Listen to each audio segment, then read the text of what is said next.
नमस्कार दोस्तों, वेदांत क्लासेस के ऑनलाइन प्लेटफॉर्म पे आप सभी का हार्दिक स्वागत व अभिनंदन। प्यारे प्यारे और सुंदर सुंदर विद्वानों, हम पढ़ रहे हैं भारत की नदियाँ। नदियों क्या बोलते हैं? भारत का अफवाह तंत्र। के हम पढ़ रहे हैं अफवाह तंत्र। तो अफवाह तंत्र में दोस्तों पूरे भारत के अफवाह तंत्र को हमने 3 भागों में बांटा था। एक तो बांटा हिमालय से निकलने वाली नदियाँ, दूसरा प्रायद्वीपीय भारत से निकलने वाली नदियाँ, और तीसरा अंतस्थलीय नदियाँ। ये 3 बांटी थी। उसी में से हिमालय से निकलने वाली नदियों को फिर 3 भागों में बांटा था। एक सिंधु नदी तंत्र, गंगा नदी तंत्र और ब्रह्मपुत्र नदी तंत्र। तो दोस्तों अपना चल रहा है सिंधु नदी तंत्र। क्या चल रहा है अपना? सिंधु अपना चल रहा है मित्रों सिंधु नदी तंत्र। सिंधु नदी तंत्र में मित्रों अपने को मोटी मोटी मतलब सिंधु नदी और सिंधु की सहायक नदियां पढ़नी थी। तो हमने चित्रात्मक रूप से तो देख लिया पहले वाली क्लासों में।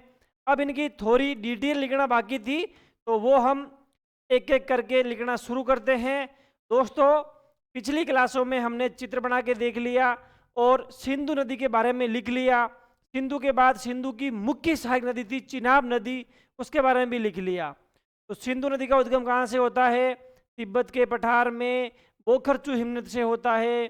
भारत में प्रवेश कहाँ से करती है? दमचौक से प्रवेश करती है। पाकिस्तान में कहाँ से प्रवेश करती है? किल्ला से प्रवेश करती है। सिंधु नदी हिमालय की किन पर्वत श्रृंखलाओं के बीच में से बहती है? बताओ भाई। लद्दाख और जास्कर पर्वत श्रेणियों के मध्य से प्रवाहित होती है। इसके बाद इसकी लंबाई कितनी है? सिंधु नदी की पूरी लंबाई मतलब चाइना, भारत और पाकिस्तान तीनों देशों की लंबाई को मिलावे तो सिंधु नदी की लंबाई आती है 2880 किलोमीटर, मतलब 2880 किलोमीटर है। जिसमें से केवल 1114 किलोमीटर भारत में बहती है। ये 1114 किलोमीटर तो बहती है भारत में, और कुल लंबाई है इसकी 2880 किलोमीटर। तो मित्रों सिंधु के बारे में हमने डिटेल लिख ली। इसके बाद हमने चिनाब के बारे में लिखा है। चिनाब की लंबाई 960 थी। चिनाब का उद्गम कहाँ से होता है? हिमाचल प्रदेश में बारालापचा दर्रे से होता है। चिनाब नदी किस रूप में उद्गम होता है? चंद्रा और भागा नदियों के रूप में इसका उद्गम होता है। जब चंद्रा और भागा दोनों मिलती है तो चिनाब कहलाती है। और चिनाब नदी पे दोस्तों आपको मैंने बताया था 3 प्रमुख और महत्वपूर्ण परियोजनाएं भारत सरकार ने बनाई है।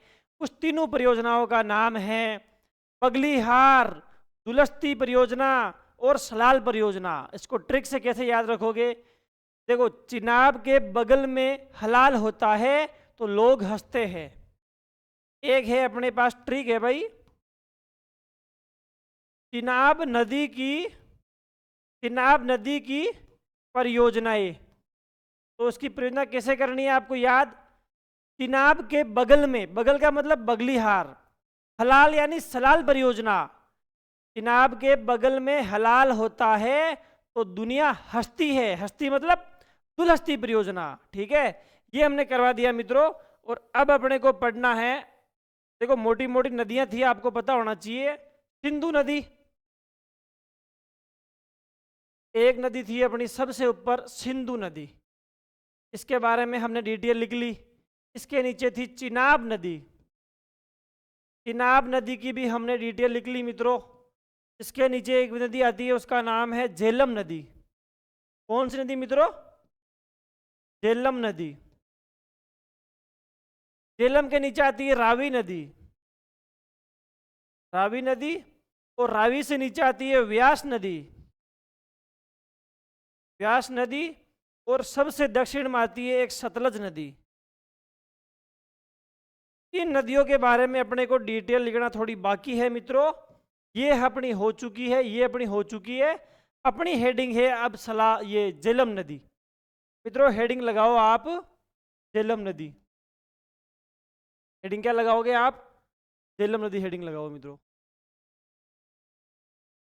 अपनी हेडिंग है झेलम नदी, है ना?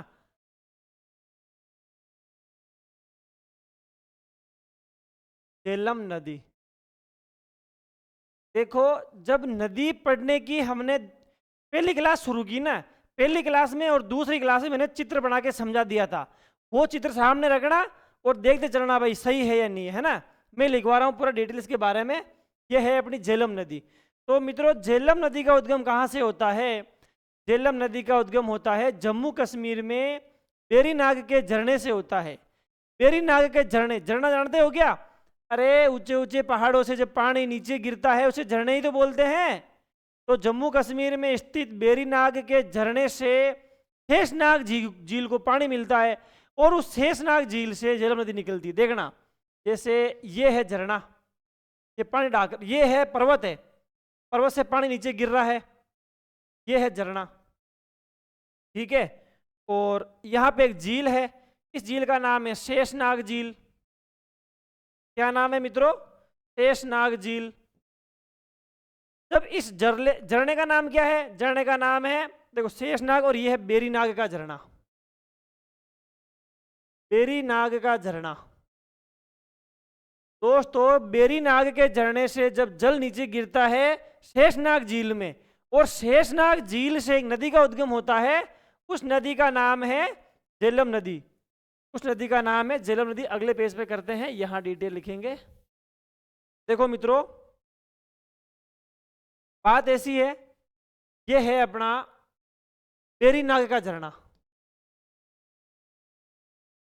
वेरीनाग झरना, और यह है नीचे शेषनाग झील। कौन सी झील? शेषनाग झील, ठीक है, शेषनाग झील। जब इस झरने से जल नीचे गिरता है इस झील में, ठीक है, इस झील के बाद एक नदी प्रवाहित होती है, उस नदी का नाम है झेलम नदी। इस नदी का नाम क्या है दोस्तों? इस नदी का नाम है झेलम नदी। और आपको यह भी ध्यान होना चाहिए, झेलम नदी का उद्गम जहां से होता है उसके थोड़ी देर आगे, मतलब थोड़ी दूरी पे आगे एक झील है, उसका नाम है वुल्लर झील। यहाँ पे एक झील आती है मित्रों, यहाँ पे एक झील आती है, उसका नाम है वुल्लर झील। ये कौन सी झील है? वुल्लर झील। मैं बता दूं मित्रों, वुल्लर झील को गोखुर झील भी कहते हैं, वुल्लर झील को गोखुर झील भी कहते हैं। और पूरे भारत की मीठे पानी की सबसे बड़ी झील कौन सी है? वो ये वुल्लर झील है। पूरे भारत की सबसे बड़ी मीठे पानी की झील वुल्लर झील है। झेलम नदी से पानी मिलता है।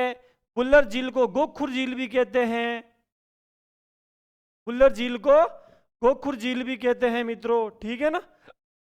इसके बाद यहाँ पे एक शहर आता है, उसका नाम है श्रीनगर शहर। यहाँ पे एक शहर है श्रीनगर। तो बताओ श्रीनगर किस नदी के किनारे बसा हुआ है? झेलम नदी के किनारे बसा हुआ है। और इसी श्रीनगर के अंदर एक झील है मित्रों, उसका नाम है डल झील। कौन सी झील? डल झील। वह डल झील हाउस बोट के लिए प्रसिद्ध है। हाउस बोट किसे कहते हैं? झील के अंदर बड़े बड़े जहाज होते हैं और जहाजों में ही घर बने होते हैं, उस घर में इंसान रहते हैं। अपने जैसे पर्यटक लोग घूमने जाते हैं जम्मू कश्मीर श्रीनगर में, तो उसी झील में मोटे मोटे जहाज के ऊपर मकान बने होते हैं लकड़ी के वगैरह वगैरह, उसमें हम रुकते हैं, उसे बोलते हैं हाउस बोट। हाउस बोट को हिंदी में बोलते हैं शिकारा। तो बताओ श्रीनगर में कौन सी झील है? डल झील। ये डल झील किस लिए प्रसिद्ध है मित्रों? ये डल झील हाउस बोट के लिए प्रसिद्ध है, HOUSE, house boat, BOAT, boat. House boat को बोलते हैं शिकारा। क्या बोलते हैं मित्रों? शिकारा बोलते हैं। बताओ डल झील किस लिए प्रसिद्ध है? शिकारे के लिए प्रसिद्ध है, ठीक है। ये आ गई वुल्लर, फिर आ गई श्रीनगर, झेलम झील आ गई, ठीक, डल झील आ गई। इसके बाद ये जाके पाकिस्तान में जाती है और चिनाब में मिल जाती है, ठीक है। इसके बारे में हम डिटेल लिख लेते हैं, आ जाओ मित्रों। झेलम नदी, झेलम नदी का, झेलम नदी का उद्गम कहाँ से होता है? वेरीनाग झरने से होता है। वेरीनाग झरने के बाद शेषनाग, देखो वेरीनाग झरने से पानी मिलता है। कहाँ स्थित है ये? जम्मू कश्मीर में स्थित, जम्मू जम्मू कश्मीर में स्थित जम्मू कश्मीर में स्थित बेरी नाग, कौन सा नाग? बेरी नाग। बेरी नाग झरने से, जम्मू कश्मीर में स्थित बेरी नाग झरने से जल की प्राप्ति होती है शेषनाग झील को। क्या है? जल की प्राप्ति होती है, जल की प्राप्ति होती है शेषनाग झील को। किसको मिलती है भाई? शेषनाग झील को। शेषनाग झील को जल की प्राप्ति किससे होती है? बेरीनाग झरने से। और इसी शेषनाग झील के आगे जब पानी बाहर निकलता है तो सतलज नदी का उद्गम होता है। इसी शेषनाग झील से, मतलब इसी झील से झेलम का उद्गम होता है। इसी झील से झेलम का उद्गम होता है। झेलम का उद्गम होता है। उद्गम होता है। झेलम नदी केवल भारत के अंदर जम्मू कश्मीर केंद्र शासित प्रदेश में बहती है। इसके बाद पाकिस्तान में जाके चिनाब नदी में मिल जाती है। देखो, यह नदी भारत में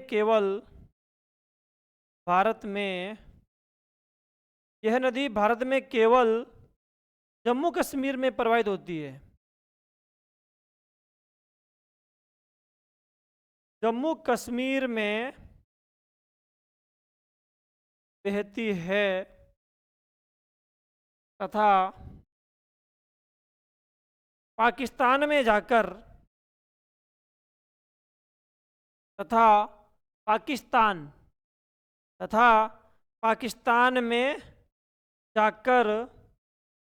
पाकिस्तान में जाकर चिनाब नदी में मिल जाती है। क्या कर जाती है भाई? चिनाब नदी में मिल जाती है। चिनाब नदी में मिल जाती। ठीक है। अब आपसे पूछे, बताओ चिनाब नदी की लंबाई कितनी है? तो चिनाब की लंबाई, आ जाओ भाई, लिखो यहाँ। चिनाब नहीं, झेलम नदी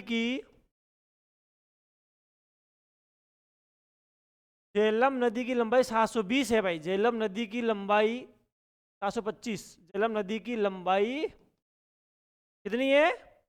725 किलोमीटर है। और रावी की है 720 और झेलम की 725। ठीक है। झेलम नदी पर जम्मू कश्मीर में एक विद्युत परियोजना या एक बांध का निर्माण किया गया है। उस बांध का नाम क्या है मित्रों? झेलम का नाम है झेलम। तो झेलम कैसे करते हैं? तुलबुल। छोटे बच्चे रहते हैं ना, गेंद झेलते हैं, तुलबुल से बच्चे झेलते हैं भाई, है ना। आ जाओ, तो झेलम नदी पे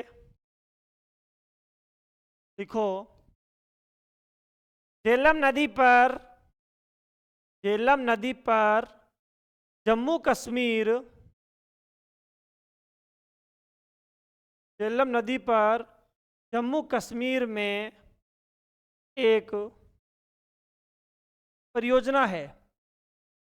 जम्मू कश्मीर में, झेलम नदी पर जम्मू कश्मीर में तुलबुल परियोजना,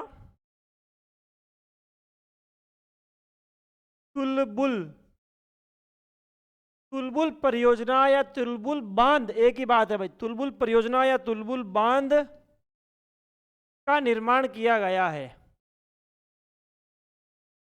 तुलबुल बांध का निर्माण किया गया है।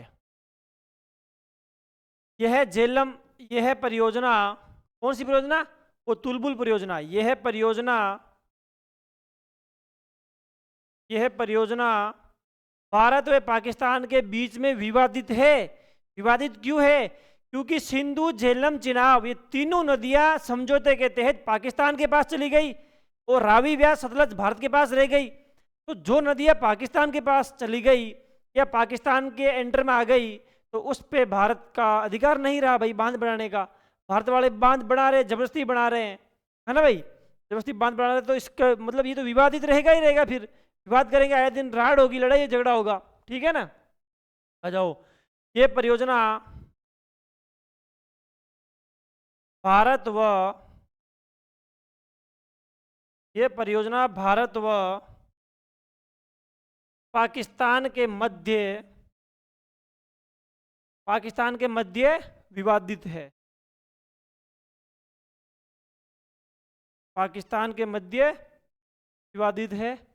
तो मित्रों इसके बाद क्या बाकी रहेगा देखते हैं एक बार। झेलम नदी वुल्लर झील को पानी देती है भाई, वो तो लिखा ही नहीं है। आ जाओ,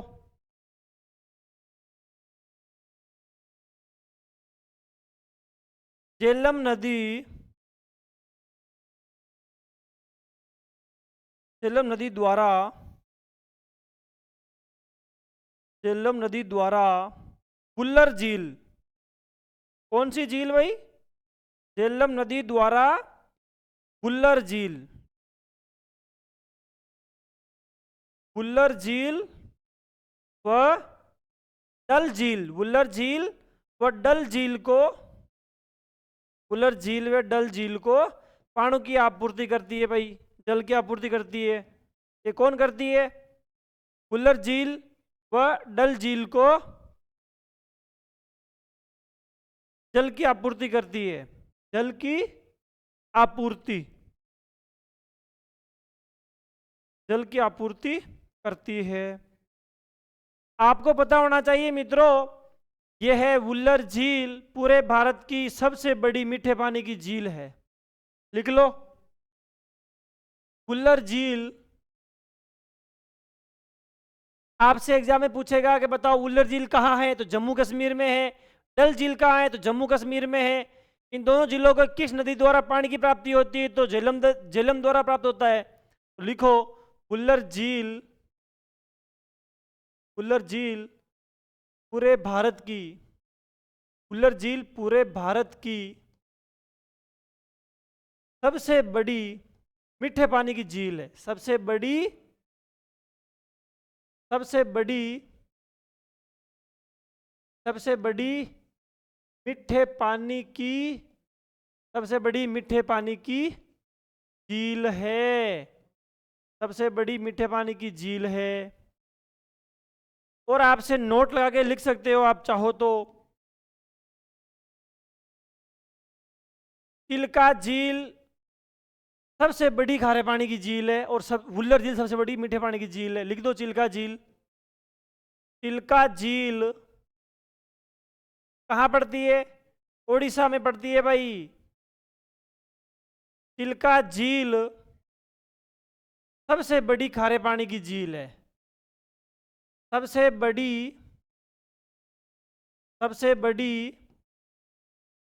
खारे पानी की झील है। सबसे बड़ी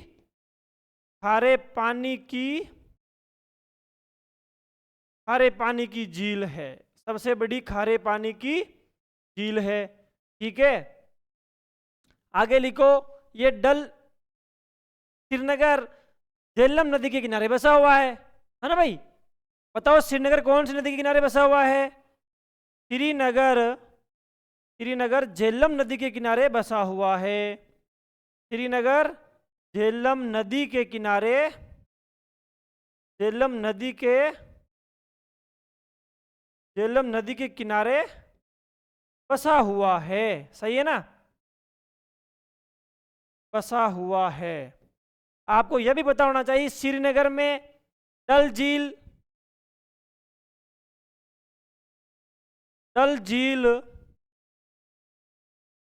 हाउस बोट या शिकारा के लिए प्रसिद्ध है।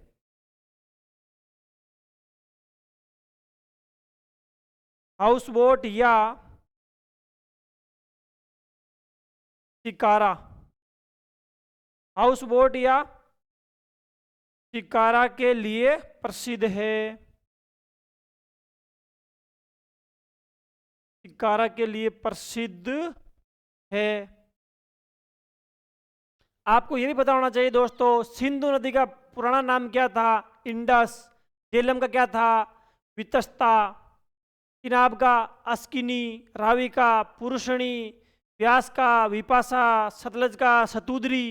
ये आपको नाम याद होने चाहिए मित्रों, ठीक है। तो अपनी इसी के साथ ये झेलम नदी की तो होती है पूरी कहानी, और सिंधु पढ़ ली, झेलम पढ़ ली, चिनाब पढ़ ली, ठीक है। तो ऊपर की तीन नदी अपनी कंप्लीट हो गई मित्रों। तो अब कौन सी नदी बचती है? देखो देखे, ये देखो, सिंधु हो गई, झेलम हो गई, सिंधु हो गई, चेनाब हो गई, झेलम हो गई। अब हेडिंग लगाओ मित्रों, रावी नदी। अब हेडिंग क्या रहेगी अपनी? अब रहेगी अपनी रावी नदी, है ना। हेडिंग लगाओ मित्रों आप, रावी नदी।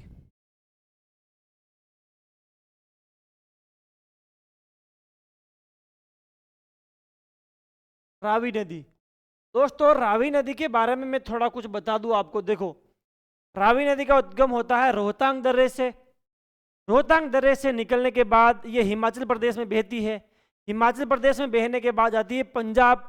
पंजाब के उत्तरी छोर पे एक जिला है, उसका नाम है पठानकोट। पठानकोट के अंदर इसी रावी नदी के ऊपर एक बांध का निर्माण किया गया है, उसका नाम है रणजीत सागर बांध। कौन सा बांध? रणजीत सागर बांध। और उसको थिन थिन बांध भी कहते हैं। रणजीत सागर बांध का दूसरा नाम क्या है? थिन बांध। तो रावी नदी हिमाचल प्रदेश से पंजाब में बहने के बाद चिनाब में मिल जाती है, चिनाब नदी में मिल जाती है। तो आ जाओ मित्रों, इसके बारे में लिखते हैं। इसके बारे में लिखते हैं, रावी नदी के बारे में। रावी नदी है ना, रावी नदी का पुराना नाम क्या था? पुराना नाम था पुरुषणी। पुरुषणी। बताओ रावी नदी का पुराना नाम क्या था? पुरुषणी, ठीक है। रावी नदी की कुल लंबाई कितनी है? नदी की कुल लंबाई मित्रों, झेलम से 5 कम है ये, तो 720 किलोमीटर हो जाएगी। झेलम 725 थी, ये 720 किलोमीटर हो जाएगी मित्रों। रावी नदी का उद्गम कहां से होता है?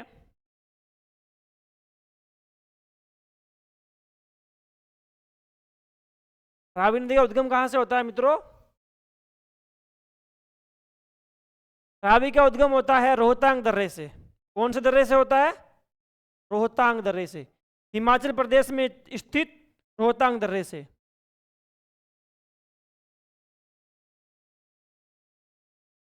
हिमाचल प्रदेश,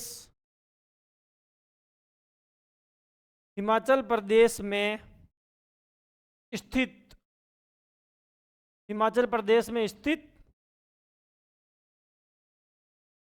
रोहतांग दर्रे से। बताओ रावी नदी का उद्गम कहां से होता है?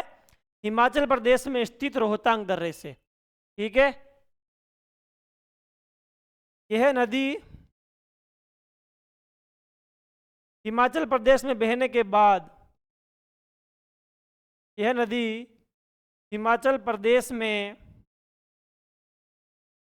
हिमाचल प्रदेश में बहने के बाद कहाँ जाती है? पंजाब में जाती है। हिमाचल प्रदेश में बहने के बाद पंजाब, पंजाब होते हुए, पंजाब होती हुई पाकिस्तान में जाकर, पंजाब होती हुई पाकिस्तान में जाकर चिनाब में मिल जाती है। पाकिस्तान में जाकर चिनाब में मिल जाती है।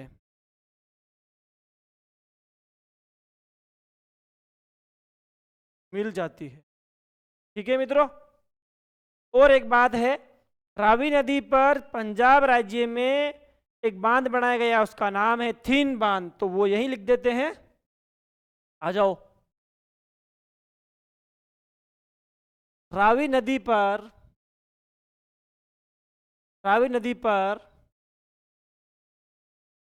पंजाब के पठानकोट, जिला कौन सा भाई? पठानकोट। पठानकोट। रावी नदी पर पंजाब के पठानकोट जिले में रणजीत सागर बांध का निर्माण किया गया है। रणजीत सागर या थीन बांध का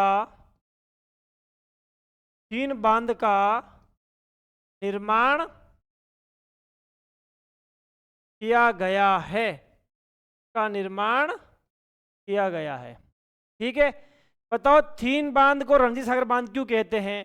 अरे पंजाब का एक राजा हुआ था, उसके पास कोहिनूर का हीरा था, उसी राजा का नाम था रणजीत महाराजा रणजीत है ना भाई, महाराजा रणजीत सिंह।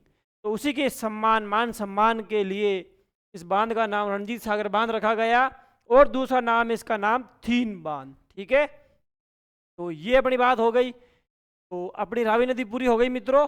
रावी नदी के ऊपर एक ही बांध है जो कि यह पंजाब और हिमाचल प्रदेश में बहने के बाद पाकिस्तान में जाके चिनाब नदी में मिल जाती है। ठीक है, तो अपनी नदी हो गई मित्रों रावी।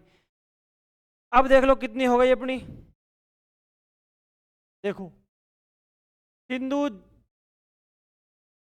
चिनाब, झेलम, रावी हो गई। अब है व्यास और सतलज।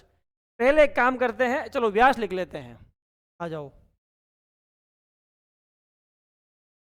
अब लिखो मित्रों आप व्यास नदी। क्या लिखोगे? व्यास नदी। मित्रों व्यास नदी का उद्गम भी रोहतांग दर्रे से ही होता है। इसका उद्गम कैसे होता है सिखा दूं मैं एक बार, देखो चित्र बनाता हूं एक बार, इसको समझना आप। देखो यह है मित्रों रोहतांग दर्रा। कौन सा दर्रा है? यह है रोहतांग दर्रा। और रोहतांग दर्रे से जब यहाँ ये जल निकलता है और एक झील है उसमें आके गिर जाता है, इस झील का नाम है व्यास कुंड। क्या नाम है? व्यास कुंड। तो इनडायरेक्टली इस कुंड को जल की प्राप्ति तो रोहतांग दर्रे से हो रही है ना, तो हम कह सकते हैं देखो रोहतांग दर्रा आएगा तो व्यास कुंड नहीं आएगा, और व्यास कुंड आएगा तो रोहतांग दर्रा नहीं आएगा। यदि दोनों आ जाए ऑप्शन में तो आपको व्यास कुंड करना है। सही है ना भाई? व्यास कुंड में देखो रोहतांग दर्रे से जल आता है व्यास कुंड में, और व्यास कुंड के बाद जो जल बाहर निकलता है वो व्यास नदी कहलाती है। यह है व्यास नदी कहलाती है भाई। और इसी व्यास नदी पर हिमाचल प्रदेश में दो बांध का निर्माण किया गया है। एक तो है पोंग बांध और एक है पंडोह बांध। मित्रों व्यास नदी पर हिमाचल प्रदेश राज्य में दो बांधों का निर्माण किया गया है। एक बांध है पोंग बांध और एक है पंडो बांध। यहां पे है पोंग, देखो ये हो जाएगा पोंग और ये हो जाएगा पंडो। ठीक है, पोंग बांध और ये पंडोह बांध। और व्यास नदी की कुल लंबाई है मित्रों 470 किलोमीटर। ठीक है, और ये व्यास नदी रोहतांग दर्रे से निकलती है, मतलब हिमाचल प्रदेश में बहने के बाद पंजाब राज्य के कपूरथला में आके सतलज नदी में मिल जाती है। और सतलज नदी में जहां मिलती है वहां पे एक बांध है, उसका नाम है हरिके बैराज। उसी हरिके बैराज से इंदिरा गांधी नहर का उद्गम होता है। और ये इंदिरा गांधी नहर अपने राजस्थान की जीवन रेखा है। प्यारे बच्चों आपको पता होना चाहिए, जैसलमेर, बीकानेर, बाड़मेर, अनूपगढ़, गंगानगर, हनुमानगढ़, चूरू, सीकर तक पानी आता है, नागौर तक पानी आता है। ये किसकी वजह से आता है? व्यास और सतलज नदियों का पानी मिलता है इसको, इंदिरा गांधी नहर को। कहाँ से? हरिके बैराज से। ये हरिके बैराज कहाँ है? पंजाब के कपूरथला के अंदर स्थित है मेरे दोस्तों। ठीक है, तो इसके बारे में हम डिटेल लिखते हैं एक बार, आओ देखिए। देखो मित्रों बात ऐसी है, सबसे पहले तो हम लिखेंगे इसका उद्गम स्थल। क्या है इसका? इसका है उद्गम स्थल। मित्रों इसका उद्गम स्थल बताओ भाई। हिमाचल प्रदेश राज्य में,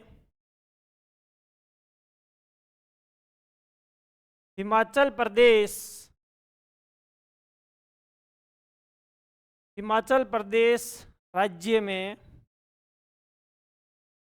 हिमाचल प्रदेश राज्य में रोहतांग दर्रे से होता है भाई, रोहतांग, रोहतांग दर्रे से, ठीक है। हिमाचल प्रदेश में रोहतांग दर्रे से होता है। इस नदी की कुल लंबाई कितनी है? व्यास नदी की, व्यास नदी की कुल लंबाई कितनी है दोस्तों? व्यास नदी की कुल लंबाई है 470, मतलब 470 किलोमीटर, 470 किलोमीटर है।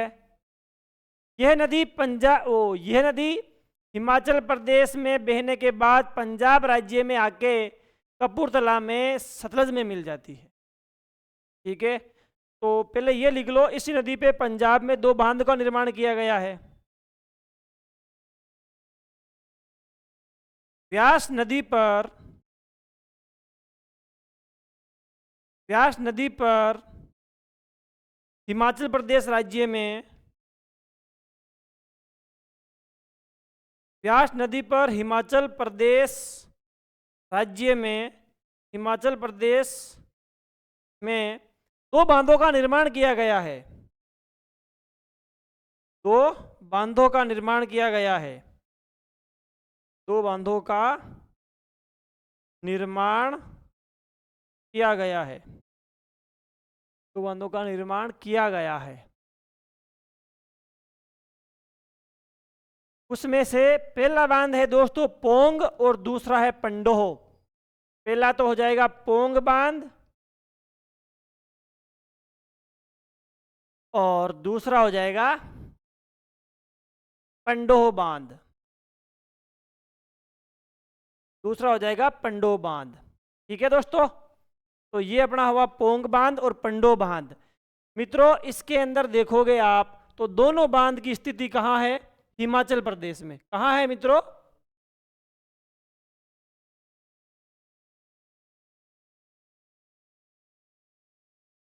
दोनों हिमाचल प्रदेश राज्य में स्थित है ये, ठीक है। तो अपनी नदी के बारे में क्या क्या चर्चा हो गई है, व्यास के बारे में। ये व्यास नदी हिमाचल प्रदेश में बहने के बाद पंजाब के कपूरथला नामक स्थान पर सतलज में मिल जाती है। लिख लो, आ जाओ।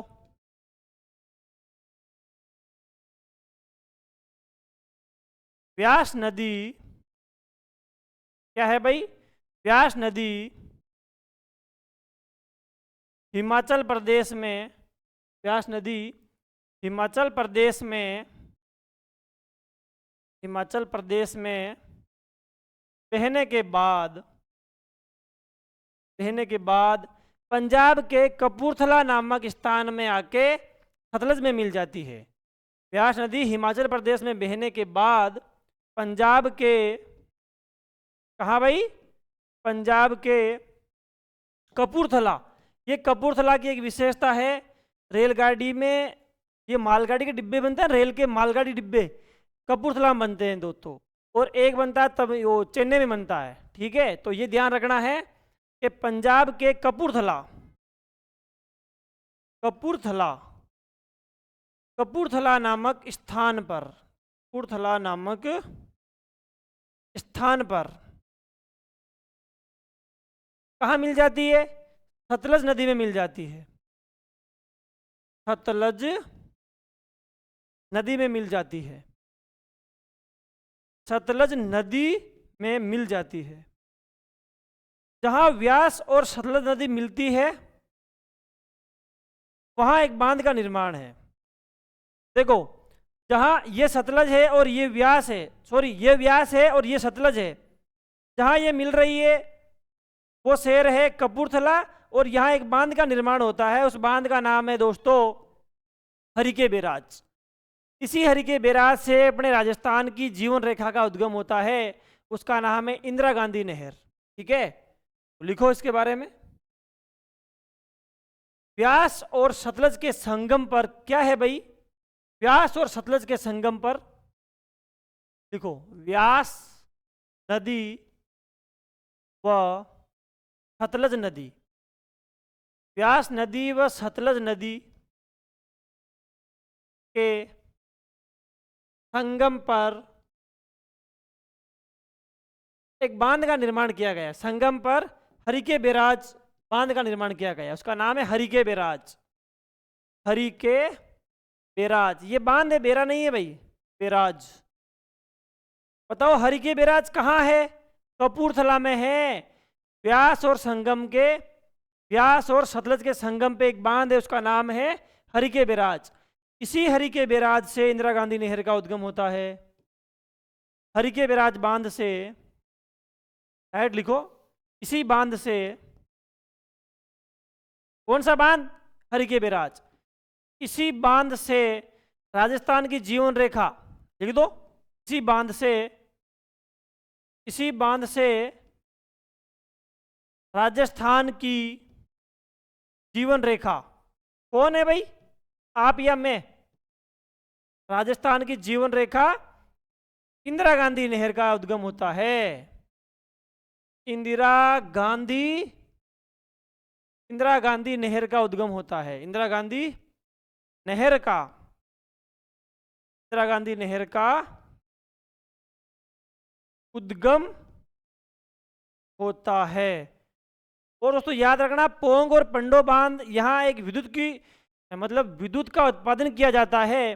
तो पोंग और पंडो बांध, जितनी पोंग और पंडो बांध पे जितनी विद्युत का उत्पादन होता है, उस पूरी विद्युत में से 20% विद्युत राजस्थान को भी मिलती है। जब आप राजस्थान ज्योग्राफी पढ़ोगे तो उसमें आपको ये पढ़ने को मिलेगा विद्युत परियोजनाएं। तो विद्युत परियोजना में राजस्थान के लिए पोंग और पंडो बांध की भी इंपॉर्टेंट है। 20% विद्युत अपने को राजस्थान को मिलती है। किस बांध से? पोंग और पंडो बांध से। तो ये अपनी हो गई व्यास नदी। सिंधु नदी तंत्र में दोस्तों हमने पढ़ लिया सिंधु, झेलम, चिनाब, रावी और व्यास। अब एकमात्र नदी बची है, उसका नाम है सतलज नदी। तो मित्रों अब सतलज नदी के बारे में हम डिटेल लिखते हैं, थोड़ी जानकारी सुनो। सतलज नदी का और सिंधु नदी का उद्गम लगभग एक ही एरिया से होता है। मतलब जैसे सिंधु का उद्गम होता है बोखरसू हिमनद से और सतलज का होता है राक्षसताल झील से। देखो अपना ये प्यारा भारत है, देखो एक बार ये भारत है, थोड़ा बड़ा कर लेते हैं।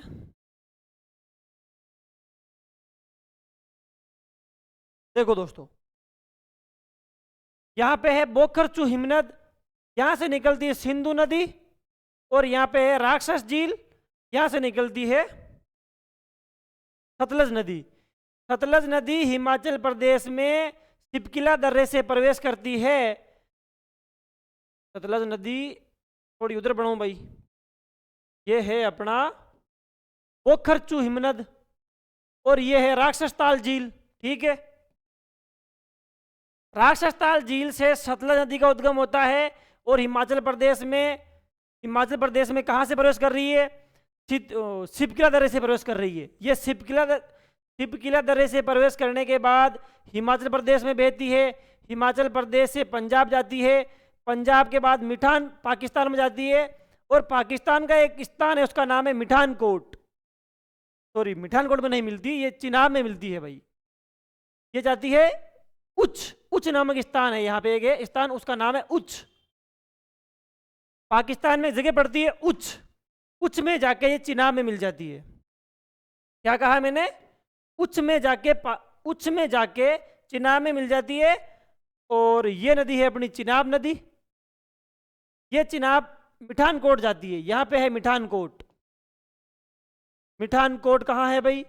मिठानकोट में चिनाब और सिंधु मिलती है, और उच्च में कौन मिलती है?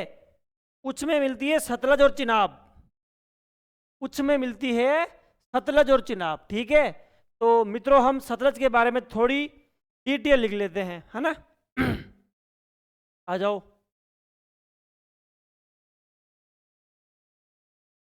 अपनी हेडिंग रहेगी सतलज नदी। कौन सी नदी मित्रों? सतलज नदी। दोस्तों सतलज नदी लिखने से पहले सुनो, सतलज नदी की कुल लंबाई तो है 1450 किलोमीटर, लेकिन भारत में केवल 1050 किलोमीटर प्रवाहित होती है। 450 तो कहीं बाहर ही है ये, तिब्बत के पठार में और पाकिस्तान में बहती है ना। तो इसके नाम लिखो फटाफट।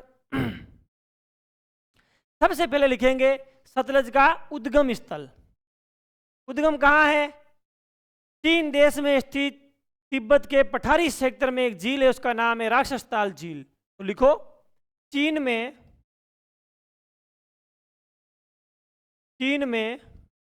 तिब्बत के चीन में स्थित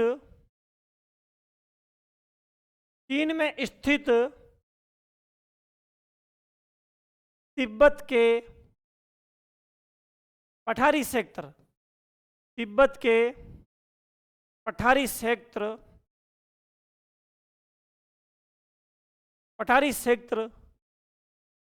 क्षेत्र की राक्षसताल झील से,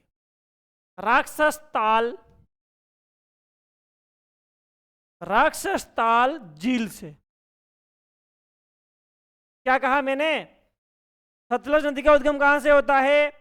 चीन में तिब्बत का पठार है, उस तिब्बत के पठार पे एक झील है, उसका नाम है राक्षसताल झील। तो राक्षसताल झील से इसका उद्गम होता है। ठीक है, तिब्बत के पठार से तिब्बत पठार में बहने के बाद तिब्बत के पठार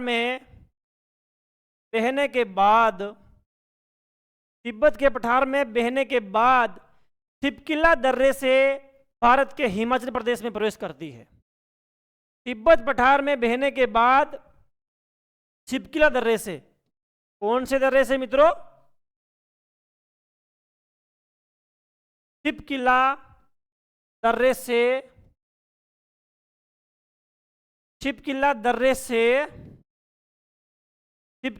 से भारत के हिमाचल प्रदेश में प्रवेश करती है। भारत के हिमाचल प्रदेश में प्रवेश करती है।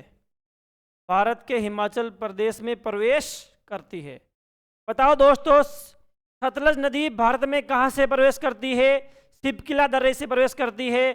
सबसे पहले कौन से राज्य में आती है?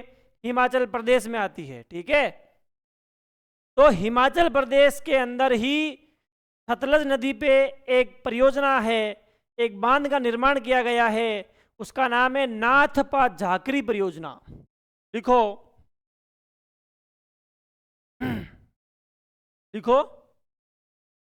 सतलज नदी पर हिमाचल प्रदेश में ही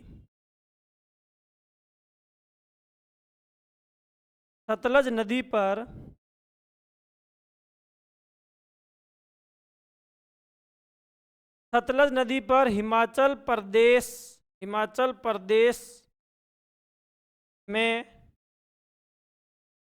हिमाचल प्रदेश में नाथपा झाकरी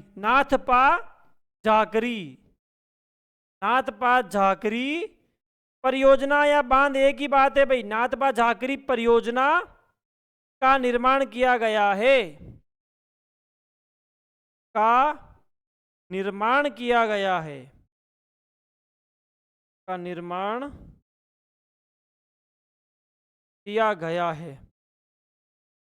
यह विवादित नहीं है भाई। विवादित क्यों है? झेलम चिनाब रावी नदियां तो भारत के अंडर में आ रही थी ना, तो झेलम चिनाब रावी नदियों पे भारत कुछ भी कर सकता है।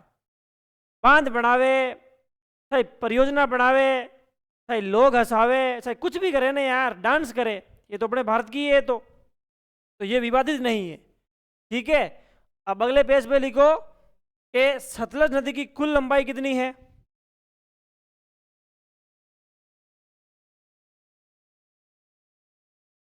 सतलज नदी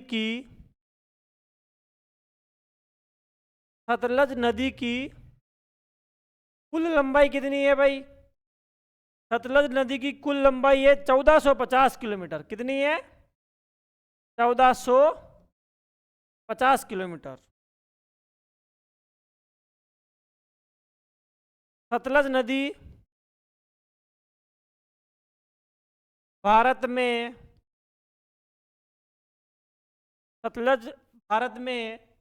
1050 किलोमीटर प्रवाहित होती है।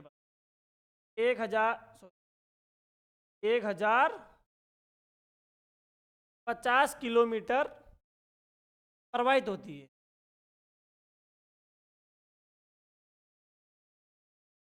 ठीक है, अब हम कह सकते हैं कि सतलज नदी का प्रवाह क्षेत्र कितने देशों में है?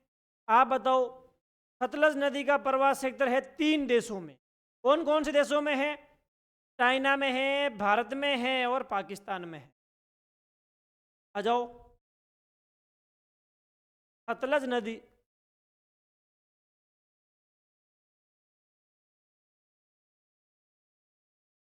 सतलज नदी का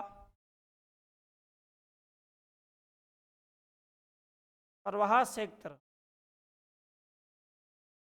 कितने देशों में है? प्रवाह क्षेत्र 3 देशों में है। प्रवाह क्षेत्र 3 देशों में है। 3 देशों में है। कौन कौन से देशों में है? एक चाइना में है, तब चीन। दूसरा है भारत और तीसरा है पाकिस्तान। मित्रों, हम कह सकते हैं सतलज नदी 3 देशों में प्रवाहित होती है। ठीक है, सतलज के बारे में और क्या जानकारी बची है? सतलज का पुराने वेदों में एक नाम मिलता है, उसका नाम था शतुद्री। लिख लो, सतलज का पुराना नाम क्या था?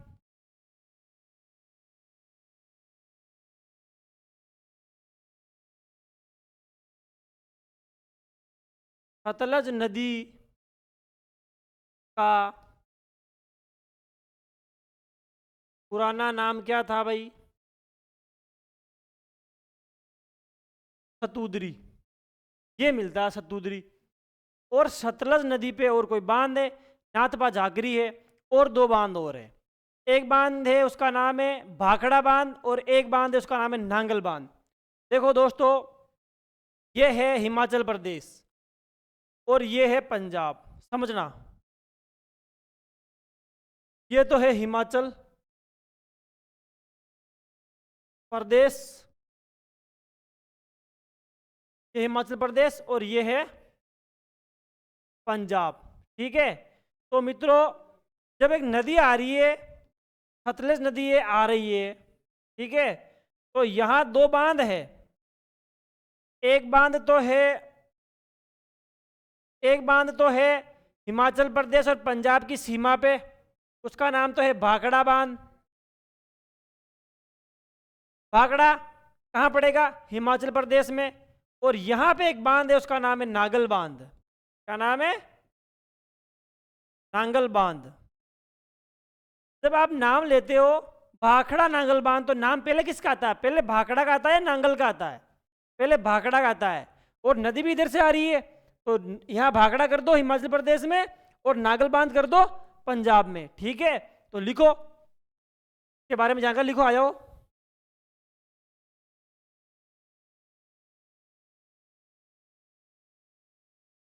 देखो दोस्तों, बात ऐसी है,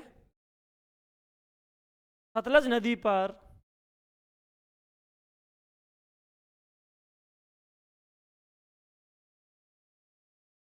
सतलज नदी पर हिमाचल प्रदेश, सतलज नदी पर हिमाचल प्रदेश में सतलज नदी पर 2 बांध और है भाई। 2 बांध है, 3 बांध है। नाथपा झाकरी भी था, वो तो लिख दिया। अब 2 बांध और लिख रहे हैं। पहला बांध है, उसका नाम है भाखड़ा बांध।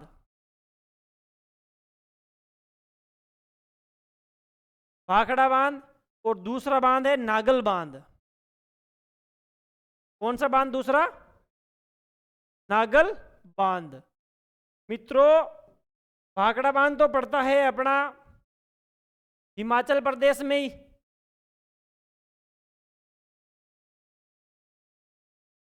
हिमाचल प्रदेश में। और नागल बांध पड़ता है अपना पंजाब में। ठीक है, तो भाखड़ा बांध हो गया, नागल बांध हो गया। अब और लिख लो कि सतलज नदी कहाँ? सतलज नदी पंजाब, वो हिमाचल प्रदेश और पंजाब में बहने के बाद पाकिस्तान में जाती है और पाकिस्तान में उच्छ नामक स्थान पर चिनाब में मिल जाती है। देखो,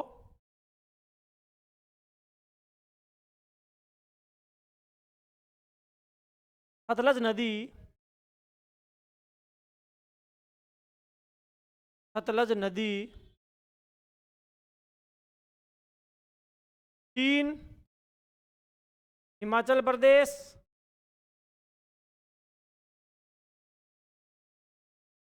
हिमाचल प्रदेश व पंजाब,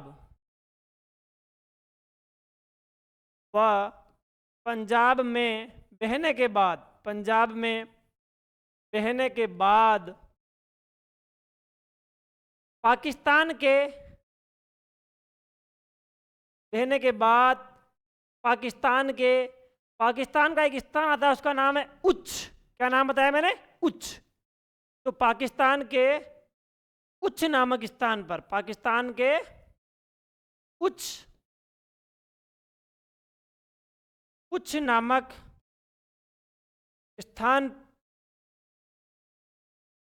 पर जाके, स्थान पर जाकर चिनाब नदी में मिल जाती है। इसमें मिल जाती है मित्रों, चिनाब नदी में,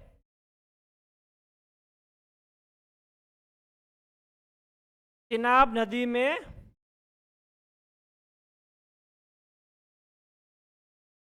मिल जाती है। सही है ना? चिनाब नदी में मिल जाती है। तो मित्रों, अपनी सिंधु, झेलम, चिनाब, रावी, व्यास, सतलज सभी नदियों को हमने चित्र में लोकेट करके दर्शाया। किस नदी पे कौन सा बांध है, कौन सी परियोजना है और कौन सी नदी के बांध या परियोजनाएं विवादित है, इसके बारे में हमने डिटेल से चर्चा की है। इसके बारे में थ्योरी भी लिखी है और इनका पुराना नाम वगैरह सब लिखा है। तो अपना सिंधु नदी तंत्र तो पूरा होता है मित्रों, और एक क्लास में मैं आपको लिखवाऊंगा सारे सिंधु, झेलम, चिनाब, रावी, व्यास, सतलज सबका एक शॉर्ट में लिखाऊंगा एक चार्ट पे। मतलब इसकी लंबाई कितनी है, इसका पुराना नाम क्या था, इसका उद्गम कहाँ से होता है और इसकी लंबाई कितनी है, कितने राज्यों में प्रवाहित होती है ना, वो अगली क्लास में देखेंगे। और अपना सिंधु नदी तंत्र तो होता है पूरा, इसके बाद पढ़ेंगे गंगा नदी तंत्र, उसके बाद पढ़ेंगे ब्रह्मपुत्र नदी तंत्र। तो मित्रों, आज की क्लास को हम अपना यही विराम देते हैं। जय हिंद, जय भारत, धन्यवाद दोस्तों।